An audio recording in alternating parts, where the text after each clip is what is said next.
आज हमारे सामने 10वीं कक्षा की एक हिंदी शिक्षण सामग्री है। नाम है प्रदन्या भाग 2।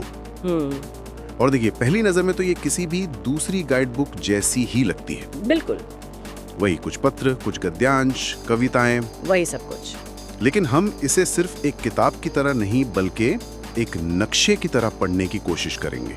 एक नक्शा, ये काफी दिलचस्प नजरिया है। हाँ, एक ऐसा नक्शा जो हमें बताता है कि एक आदर्श नागरिक कैसा होना चाहिए। सही बात है, क्योंकि हर शैक्षिक सामग्री, चाहे वो कितनी भी सामान्य क्यों ना लगे, अपने अंदर एक दर्शन छिपाए रखती है। ये सिर्फ भाषा नहीं सिखाती, ये बताती है कि उस भाषा का इस्तेमाल कैसे करना है, किन मूल्यों के लिए करना है, और समाज में आपकी जगह क्या है। बिल्कुल। तो सवाल ये है कि खंडवा में बना ये दस्तावेज हमें किस तरह के नागरिक का खाका पेश करता है। यही तो, चलिए इस नक्शे को परत दर परत खोलते हैं। देखते हैं कि कैसे पत्र लिखने से लेकर कविता समझने तक हर चीज। हाँ, हर अभ्यास असल में चरित्र निर्माण का एक औजार है। तो शुरुआत करते हैं पत्र लेखन से। मुझे लगता है ये किसी भी नागरिक की दुनिया के साथ संवाद की पहली सीढ़ी है। ठीक है। मैं सबसे पहले पत्र लेखन वाले हिस्से पर ही अटक गया। इसमें 3 तरह के पत्र हैं, एक दोस्त को, एक प्रिंसिपल को और एक जिलाधीश को। हाँ। तो मेरा सवाल ये है कि आज के जमाने में जब हम सब एक व्हाट्सएप मैसेज या ईमेल से काम चला लेते हैं, तो क्या किसी छात्र को ये सिखाना वाकई जरूरी है कि एक पूरा औपचारिक पत्र कैसे लिखा जाए? ये थोड़ा पुराना नहीं लगता? देखिए, सवाल तो बहुत वाजिब है, लेकिन अगर हम माध्यम से ज्यादा संदेश पर ध्यान दें तो तस्वीर थोड़ी बदल जाती है। कैसे? पहला पत्र देखिए, अक्षय का अपने दोस्त अर्पित को है। 96% मार्क्स लाने पर बधाई। हाँ। इसमें एक लाइन है, यह उपलब्धि तुम्हारी लगन और सतत परिश्रम का परिणाम है। ये सिर्फ बधाई नहीं है, यह असल में मेहनत के मूल्य को मान्यता देना है। ये सिखा रहा है कि सफलता को कैसे सराहा जाए। ठीक है, ये तो व्यक्तिगत संबंधों की बात हुई। हाँ। लेकिन अगला पत्र जो फीस माफी के लिए है, वो मुझे ज्यादा दमदार लगा। हाँ। सौरव चौधरी नाम का एक छात्र अपने प्रिंसिपल को लिखता है। हाँ, वो वाला। और वो सिर्फ ये नहीं कहता कि मैं गरीब हूँ, फीस माफ कर दो। नहीं, वो वजह गिनाता है। पिता किसान है, जमीन छोटी है, सालाना आमदनी सिर्फ 4000 रुपए है। हाँ, और भाई बहन कॉलेज में पढ़ रहे हैं। ये बहुत मार्मिक है। और सोचिए, ये कोई काल्पनिक समस्या तो है नहीं। कितने ही बच्चों को असल में ऐसी मुश्किलों का सामना करना पड़ता होगा। बिल्कुल। मुझे याद है, हमारे जमाने में जब ऐसे पत्र लिखने को कहते थे तो हम सब गाइड से रटकर एक ही जैसी बातें लिख देते थे। हाँ, सब वही लिखते थे। पर यहाँ जिस तरह के विवरण दिए गए हैं, वो इसे बहुत असली बना देते हैं। सही। ये छात्रों को अपनी निजी मुश्किल को गरिमा और तथ्यों के साथ रखना सिखा रहा है। ये असल में सशक्तिकरण का एक पार्ट है। और यहीं से बात और भी बड़ी हो जाती है। तीसरा पत्र सबसे दिलचस्प है। छात्र उज्जैन के जिलाधीश को लिख रहे हैं कि परीक्षा के समय लाउडस्पीकर पर रोक लगाई जाए। हाँ। यहाँ हम व्यक्तिगत और स्कूल की दुनिया से निकलकर सीधे नागरिक और प्रशासन के संवाद में पहुंच जाते हैं। बिल्कुल। और ये भी दिखाता है कि आदर्श छात्र की परिभाषा क्या है। क्या है? वो पढ़ाई पर ध्यान देता है और अपनी समस्या के समाधान के लिए वो सीधे कलेक्टर को एक सधा हुआ औपचारिक पत्र लिखता है। वो नारेबाजी नहीं करता, सड़क पर नहीं उतरता, वो व्यवस्था के अंदर रहकर काम करता है। तो क्या ये उन्हें एक बहुत ही खास मतलब विनम्र तरीके से आवाज उठाना नहीं सिखा रहा?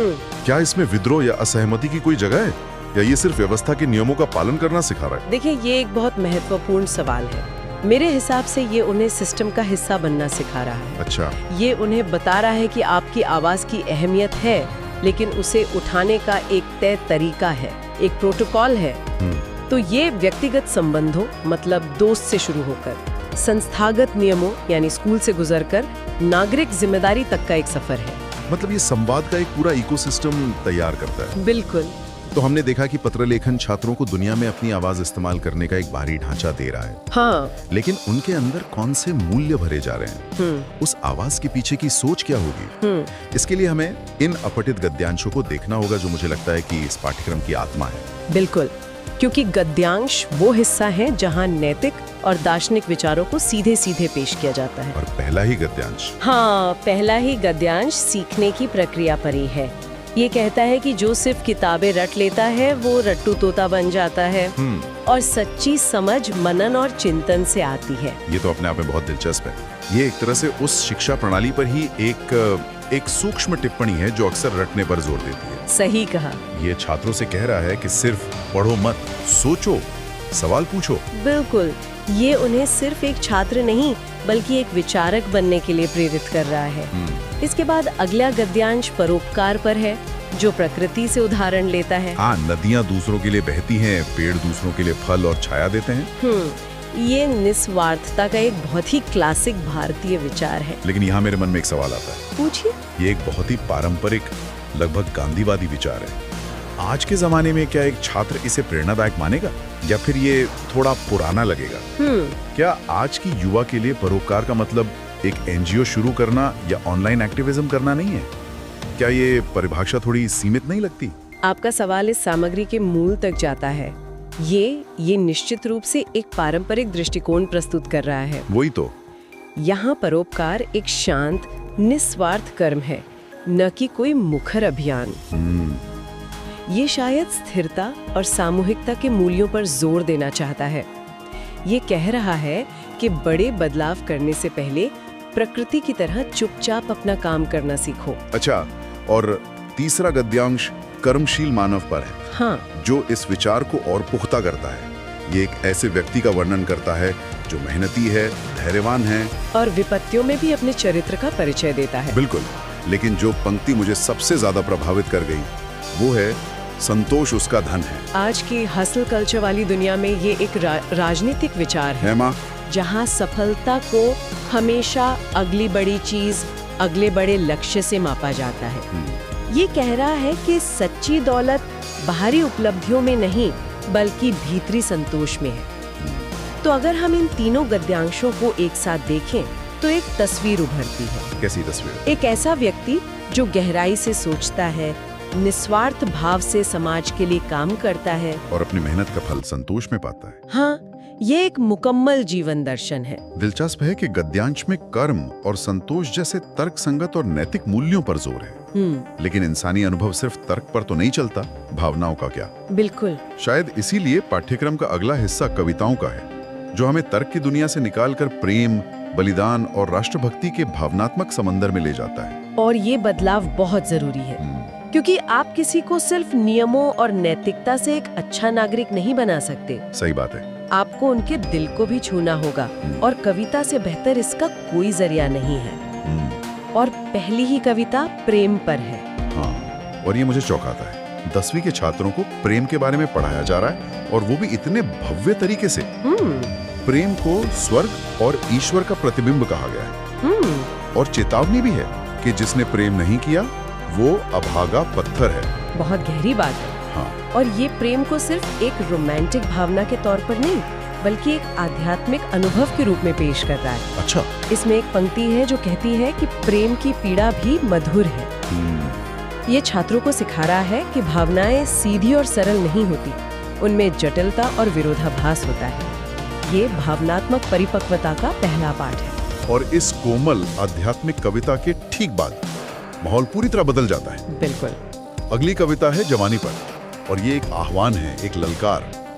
उष्ण रक्त की धार जवानी मांग रही है। हाँ। ये जवानी को सीधे सीधे साहस, बलिदान और किसी बड़े उद्देश्य से जोड़ती है। ये बहुत शक्तिशाली और जोशीला है। इन दोनों कविताओं का विरोधाभास देखने लायक है। एक तरफ प्रेम की आत्मनिरीक्षण वाली दिव्य प्रकृति, और दूसरी तरफ जवानी का जोशीला, बाहरी और सामूहिक आवाहन। ये छात्रों को भावनात्मक अभिव्यक्ति के दो अलग अलग छोरों से परिचित करा रहा है। एक तरफ व्यक्तिगत विकास है तो दूसरी तरफ राष्ट्र और समाज के प्रति कर्तव्य। बिल्कुल। लेकिन ये कविता किसके लिए बलिदान मांग रही है? युवक नहीं जो देख संकटों को डर जाता। ये किस तरह के संकटों की बात कर रही है? ये थोड़ा अस्पष्ट है, लेकिन इसका इशारा एक बड़े सामूहिक उद्देश्य की तरफ है। हाँ, और ये अक्सर राष्ट्र निर्माण की कहानियों में होता है, जहाँ युवाओं को बदलाव के वाहक के रूप में देखा जाता है। अच्छा। ये कविता उस ऊर्जा को एक दिशा दे रही है, उसे राष्ट्र और समाज के हित से जोड़ रही है। और फिर अंतिम कविता इस पूरी यात्रा को एक सांस्कृतिक और ऐतिहासिक आयाम देती है। तुलसीदास की जन्मभूमि पर लिखी कविता। हाँ। ये सीधे पाठक से कहती है, हे पथिक संभल कर चलो यहाँ, ये उस जमीन को सिर्फ मिट्टी नहीं बल्कि एक पवित्र स्थान मानती है। मुझे इसकी एक पंक्ति बहुत अच्छी लगी।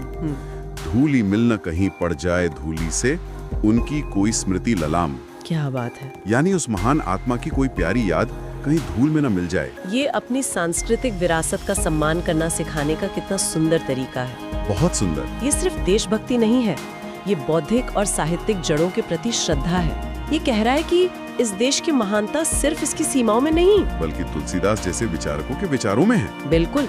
इसका भावार्थ बहुत खूबसूरती से कहता है, तुलसी की मर्यादा, लोक मंगल तथा भक्ति भाव से भरे देश में मानव को संभलकर जीवन यापन करने की सलाह दी गई है। ये व्यक्तिगत आचरण को एक महान सांस्कृतिक परंपरा से जोड़ देता है। तो जब हम इन सभी टुकड़ों को एक साथ जोड़ते हैं, पत्र, गद्यांश और कविताएं, तो ये प्रदन्य भाग 2 सिर्फ एक गाइड बुक नहीं रह जाती। नहीं, ये एक बहुत ही सावधानी से तैयार किया गया पाठ्यक्रम है जो भाषा के पर्दे के पीछे चरित्र गढ़ रहा है। बिल्कुल सही। ये एक ऐसी शैक्षिक सोच को दिखाता है जो मानती है कि भाषा सिर्फ संवाद का नहीं बल्कि संस्कार का माध्यम है। हमने एक नागरिक का पूरा चित्र देखा, एक ऐसा व्यक्ति जो व्यवस्था के भीतर अपनी बात रखना जानता है, पत्रों के जरिए, जो गहरे नैतिक मूल्यों पर चलता है, गद्यांशों के जरिए, और जो प्रेम, बलिदान और अपनी सांस्कृतिक विरासत के प्रति भावनात्मक रूप से समर्पित है, कविताओं के जरिए। हाँ,